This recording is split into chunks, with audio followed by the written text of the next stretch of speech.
সীমান্ত সুরক্ষায় বিএসএফকে ফের জমি রাজ্যের। মালদার জলপাইগুড়িতে বিএসএফকে জমি রাজ্যের। আগেই নদিয়ার করিমপুরে জমি দেয় রাজ্য। সীমান্তে নজরদারি আর বেড়া দিতে জমি চায় বিএসএফ। সীমান্ত সুরক্ষায় বিএসএফকে ফের জমি রাজ্যের। মালদা আর জলপাইগুড়িতে বিএসএফকে জমি রাজ্যের। এর আগেই নদিয়ার করিমপুরে জমি দেয় রাজ্য। সীমান্তে নজরদারি আর বেড়া দিতে জমি চায় বিএসএফ।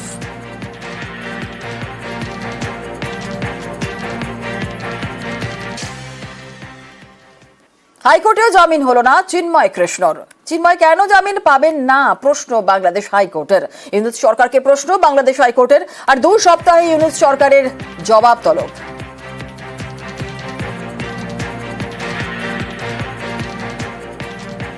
চিন্ময়ের জন্য আজকে তারিখ ধার্য ছিল। হিয়ারিংয়ের রাষ্ট্র অনারেবল হাইকোর্ট ডিভিশন সন্তুষ্ট হয়ে 2 সপ্তাহের 2 উইকসের জন্য রুল জারি করেছেন।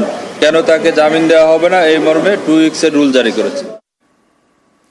বাংলাদেশে সরস্বতী পুজোর মণ্ডপে হামলা কট্টরপন্থীর। চট্টগ্রামের হাটহাজারী থানার ফটিকা গ্রামের ঘটনা। প্রতিমা ভাঙচুর পরে পাকড়াও করা হয় অভিযুক্তকে।